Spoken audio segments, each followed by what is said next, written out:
Welcome, everyone. We're so glad you're here. Thank you for coming out tonight.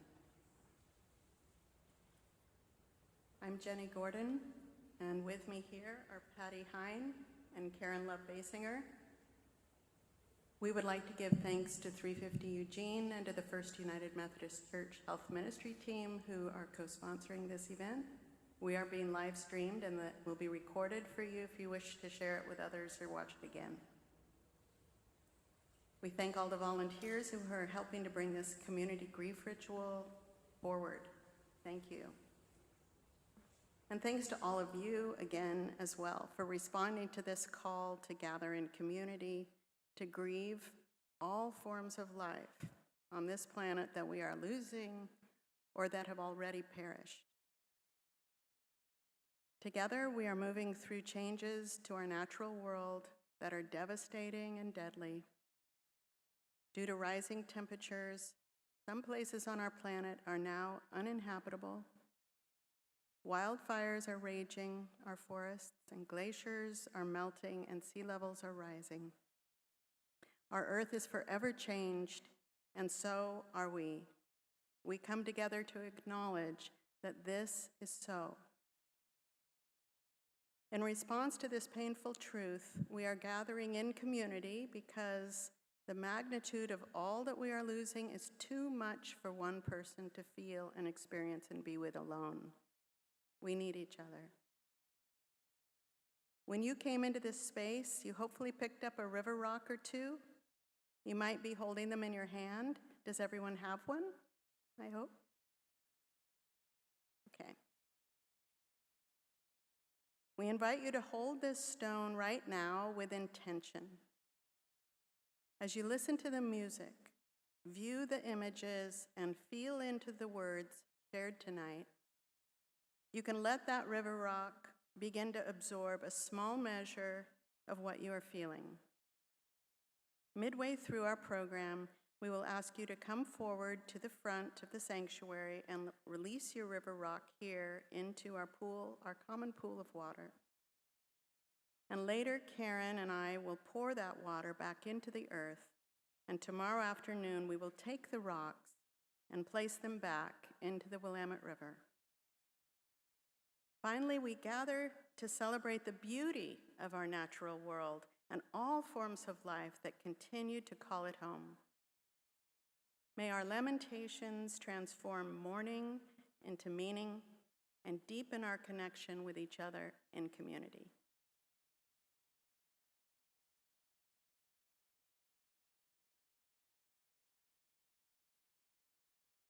Good evening. Thank you for answering the call. We are working to recalibrate and realign our community, our fellow brothers and sisters. And so what we are doing tonight, we are doing for the whole community. I would like to offer this land acknowledgement. Every community owes its existence and vitality to generations from around the world who have contributed their hopes, dreams, and energy to making the history that led to this moment. Some were brought here against their will. Some were drawn to leave their distant homes in hope of a better life. And some live and have lived on this land for more generations than can be counted. Truth and acknowledgement are critical to building mutual respect and connection across all barriers of heritage and difference. We begin this effort to acknowledge what has been buried by honoring the truth. We pay respects to Indigenous elders, past and present, and this is the Kalapuya people's land that we are on. Please take a moment to consider the many legacies of violence, displacement, migration, and settlement that bring us here together today. Acknowledgement is only the first step and is meaningless without education and action. And this is from 350 Washington. 350, yeah.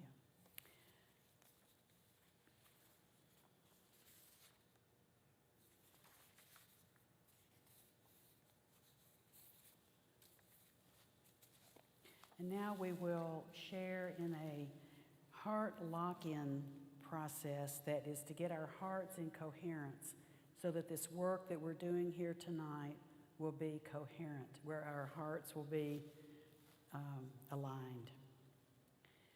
So if you would shift your attention away from anything around you, shift your attention to your inner life, to your body, to the area of your heart center. And you may want to even place your hands on your hearts. And begin to deepen and slow your breathing. I invite you to activate and sustain a genuine feeling of appreciation or care for someone or something in your life. And it's okay for it to be a memory, like a beautiful sunset that you treasure the memory of, a hug from a loved one, maybe remembering petting a beloved animal companion. But let your awareness center on your elevated emotions like gratitude, love, joy, awe, delight, wonder. And if you find that stressful thoughts or preoccupations are trying to sneak back in, like thinking about the challenge that you're here to help with, simply bring your focus and your breathing back to the area around your heart. See if you can feel a place of ease in your heart, and then reconnect with the feeling of care and love and an attitude of appreciation. And now I invite you to share these feelings. Let's flood the world with them. Radiate these feelings of care to yourself first. Fill your own cup. Let yourself fill your energy field. Charge it with this light and this love and these elevated emotions. Using your active imagination, see that energy field charged with coherence. Let your awareness of that coherence fill your whole body, and then let's fill the sanctuary, overflowing with healing love, blessing, gratitude, and go out into the streets of Eugene with our coherence, pouring out over all of Lane County, the entire state of Oregon, our country, the entire world. And especially, let's radiate that coherence and that love and those elevated emotions to any places that are filled with deep suffering right now through war or climate catastrophe. Experience your love and heart blessing extending through the cosmos, throughout the cosmos to the heart of Source. And then, because giving is receiving, because what we focus on expands, experience this community's love and heart blessing boomeranging back at you, bathing you in its healing power. This helps recharge and balance your system. Come back to full awareness, waking awareness now gathered here, knowing that you are better off for having shared together, creating a resonant field of heart coherence, and so it is.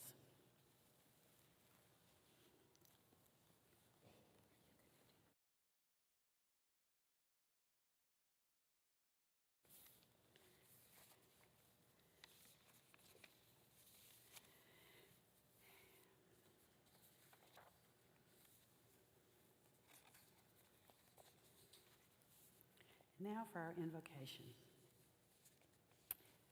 We are blessed to be here, to be able to hold this community grief ritual during my personal favorite holy season in the Christian church year, All Saints. All Saints Day was November 1st, and this Sunday is All Saints Sunday. This holy season is a powerful time spiritually, with the veils between the dimensions especially thin. From the writings and the work of eco-psychologist Joanna Macy, let's invoke the beings of the three times to be with us and help us in this work that we're doing tonight. To be in solidarity with us across time and to open us up to the inspiration that they can bring to us, the help, as we do this important work, which, as I said earlier, is to recalibrate and to realign ourselves as community, reforming for communitas. So only together can we do the immense work of grieving our losses thus far and suffering anticipatory grief on the losses that the climate scientists are telling us is yet to come. May our sense of gratitude and responsibility toward what remains strengthen our wills, give us courage.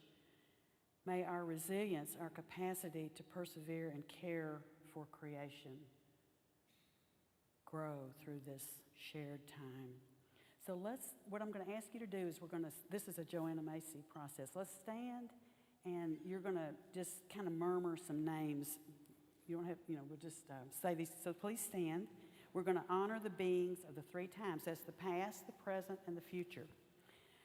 So I invoke, invite, call forth the beings, and at the end of each time, please murmur the names. You don't have to yell or anything, but just murmur the names of your ancestors, your guides, and your teachers in this sacred space as we form holy and sacred communion, fellowship divine.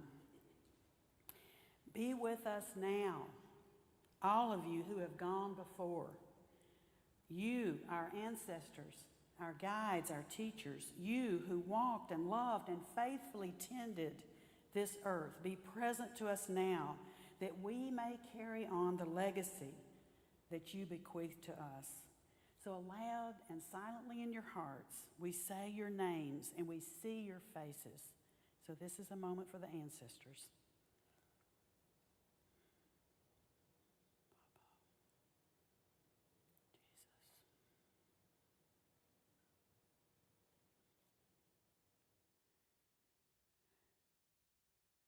Now we call on the beings of the present. The beings of the present. All of you, each other, all of you with whom we live and work on this endangered planet, be with us now, whether you're here physically or not. Fellow humans as well as brothers and sisters of other species, we call you forth with our collective will and for our collective will and wisdom. So aloud and silently we say your names and picture your faces. So we'll take a moment to do that.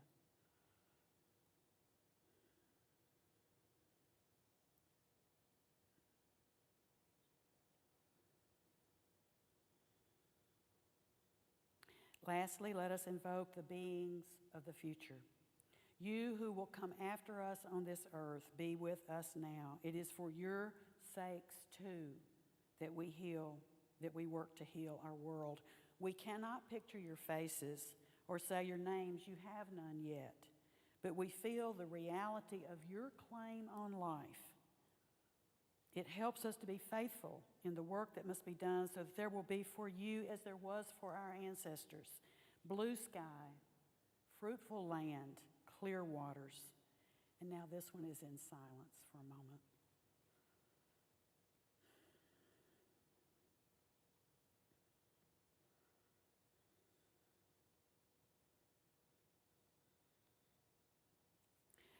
And having invoked the presence of the beings of the past, the present, and the future, we now invoke our awareness of the always present, compassionate, loving help that's available to us in existence. The energies and the dimensions usually beyond our normal sensory experiences, our spiritual teachers, our guides, all the angelic realms, all the great beings of light, all the helpers and the healers, from all other dimensions of reality, we invoke the presence of that which is greater than we are, our higher power, our creator, our source, our highest selves, our consciousness of the Christ, Mother Mary, the Buddha, Mohammed, Krishna, Kuan Yin, and all our holy ones, all the saints on this holy All Saints weekend. And so it is. Thank you, thank you, thank you. You may be seated.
Brothers and sisters, there is a brokenness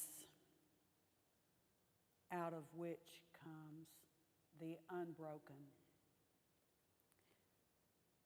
a shatteredness out of which blooms the unshatterable. There is a sorrow beyond all grief, which leads to joy, and a fragility out of whose depths emerges strength. There is a hollow space, too vast for words, through which we pass with each loss, out of whose darkness we are now sanctioned into being. There is a cry deeper than all sound, whose serrated edges cut the heart as we break open to the place inside which is unbreakable and whole while learning to sing.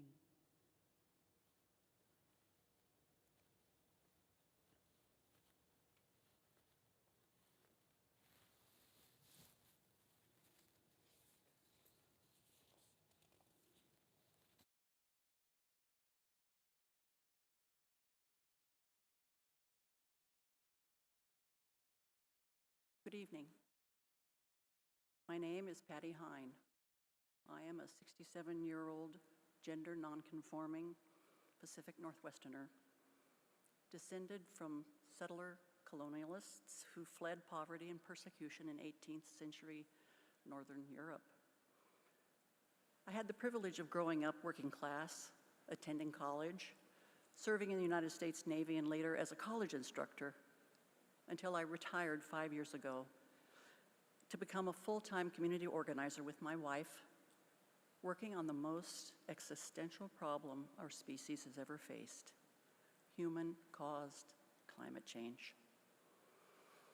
Tonight, I offer a eulogy as we celebrate together and say goodbye to the planetary home as we knew it, our Earth.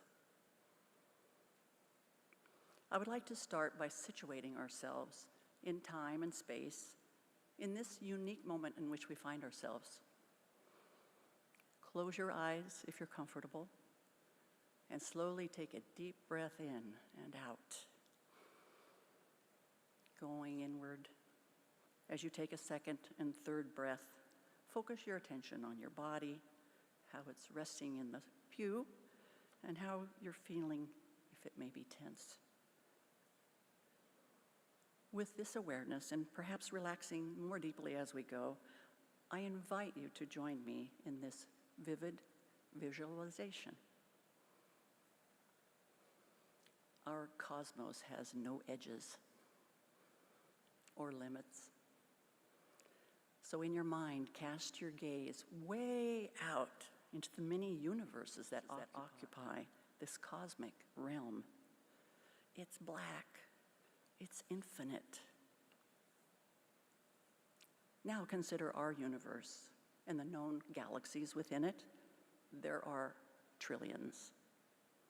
NASA's latest telescope recently revealed that what we had formerly thought of as stars in our universe, as seen by the Hubble telescope, turned out to be discrete galaxies of their own containing billions of stars of their own, as seen by the new Webb telescope.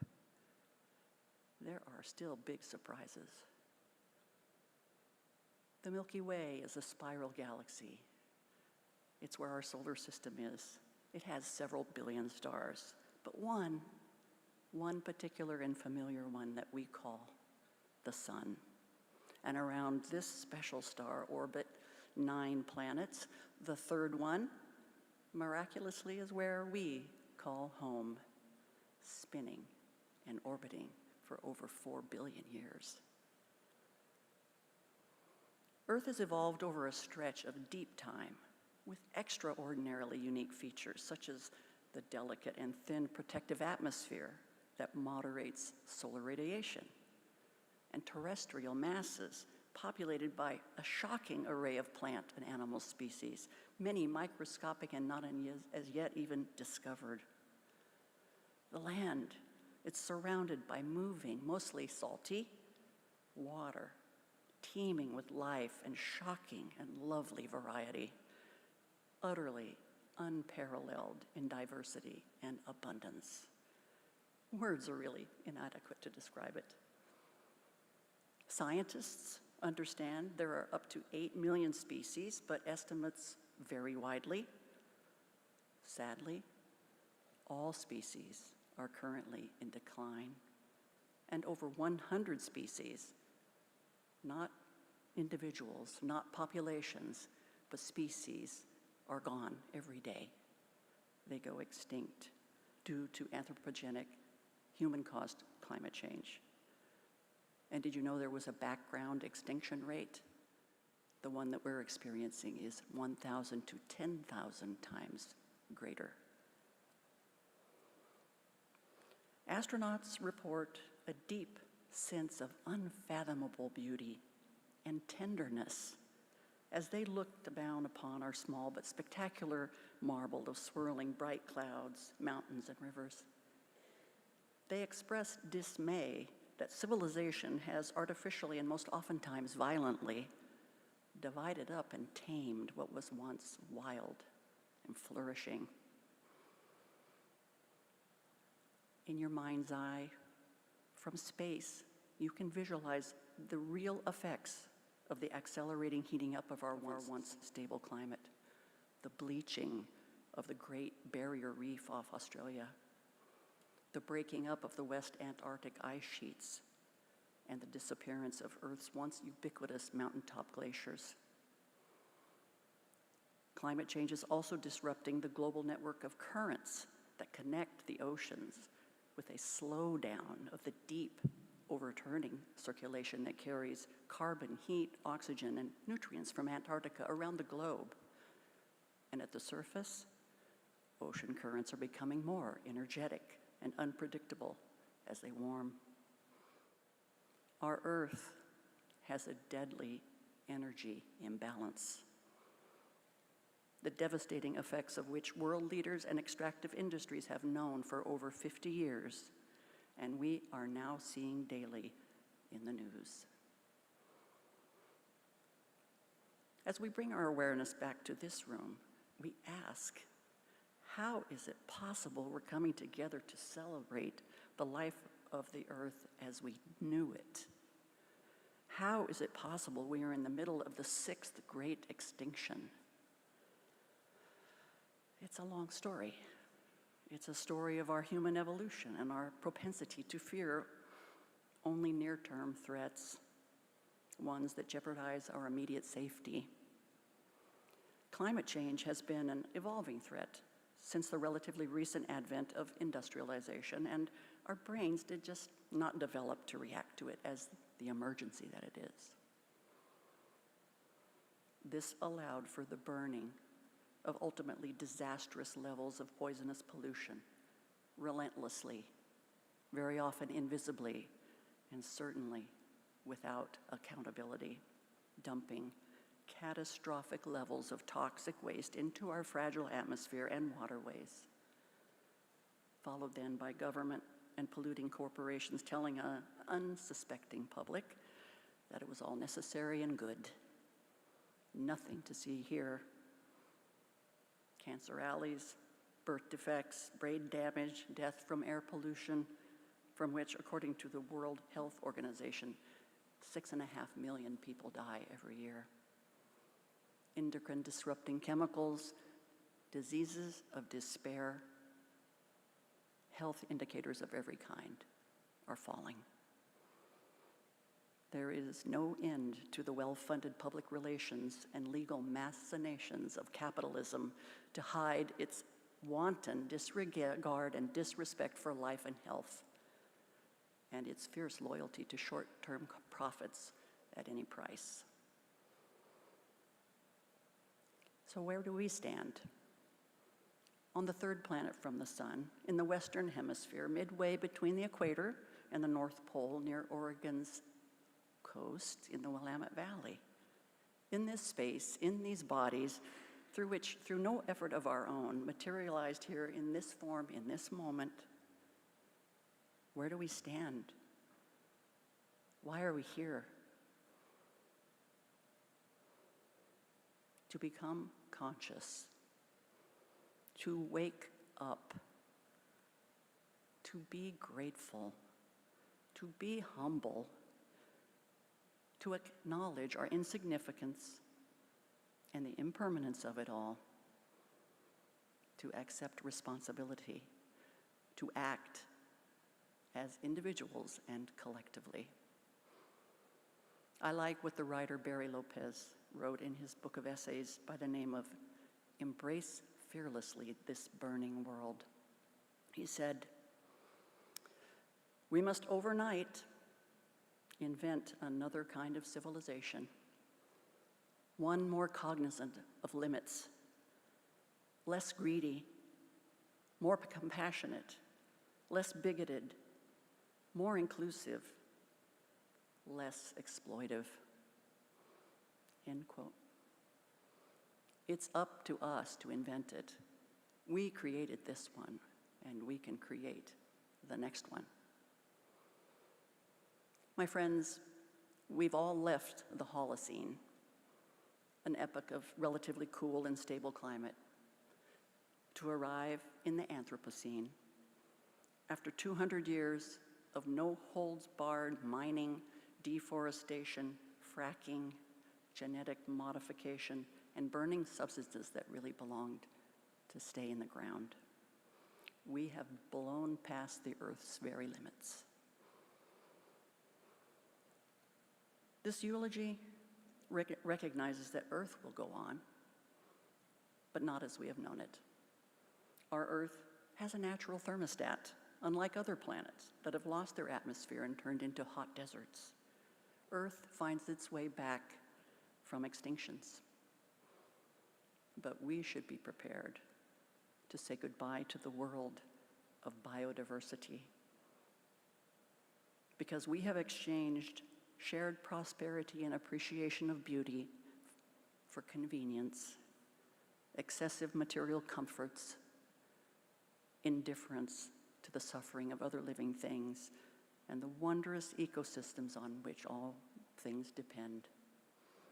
Clean rivers, clean air, and healthful and honorably harvested food. It's time to acknowledge the true histories of how we arrived here, driven by greed and money, an industrial civilization built on the mistreatment, cruelty, and violence of kidnapped, enslaved people and their extermination. But once told with honesty, we can stand humbly, make reparations, and live our lives protecting what is left, what we love, for the sake of beauty, for the sake of what's true, for the sake of basic goodness, which is our destiny, the stardust of this great cosmos.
In this ritual, we are honoring all that we love by expressing our lamentation in symbolic form.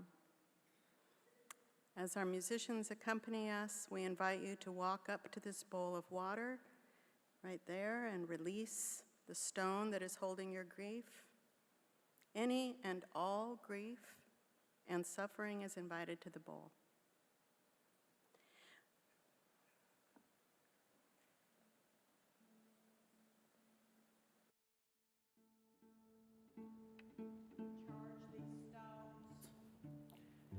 To absorb and carry our suffering and our grief. We charge the water to receive our suffering, to transmute its energy, and to regenerate the earth.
our grief and turn it into nourishment for our green world, its renewal and regeneration. Tomorrow, Karen and I will return these river rocks to the river so that the movement of the water will continue to cleanse them of our lamentations.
On the back of your program is a poem.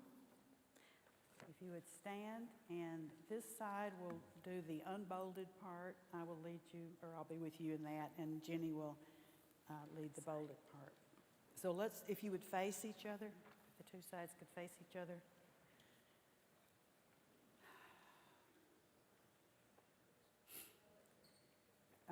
Did you find the poem? This side can face that side, and Yeah, this side faces yeah, that's that right. side. Because we need each other. So you face each other. Okay. And so let's say our part. We need one another when we mourn and would be comforted. We need one another when we are in trouble and afraid. We need one another when we are in despair, in temptation, and need to be recalled to our best selves. We need one another when we would accomplish some great purpose and cannot do it alone. We need one another in the hour of success when we look for someone to share our triumphs. We need one another in the hour of defeat when with encouragement we might endure and stand again. We need one another when we come to die and would have gentle hands prepare us for the journey. All our lives we are in need, and others are in need of us. Now for our final closing song, For the Earth Forever Turning. And we'll sing this together. You can remain standing.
we come around now full circle back to our beautiful hearts, broken open through grief for all that's dying, that's leaving, unraveling, ending. Our earth is forever changed and will be forever changing. As eco-psychologist and author Carolyn Baker writes, conscious grieving is a skill, it's a capacity. It can take us and open the door for us to tremendous joy and meaning and purpose. We've asked for help in transforming and transmuting our grief into peace, joy, and care for creation and each other from all the loving, intelligent love in existence. So hopefully we're leaving this sacred community that we have formed this night, neither dispirited nor hopeless, nor filled with false hope or hopium, as they call it. So please receive this blessing. Beloved, receive this good news. You are each unique manifestations, children of our Creator, of Source, united as family with all of creation, every other species, the saints of every tribe, nation, language, and generation. Go forth now in the company of the multitude who have loved creation before us, those who co-labor in love now with us, and those yet unborn to come, that you may live and love after the highest examples of courage, wisdom, love, and devotion. Amen, amen, amen. Go in peace.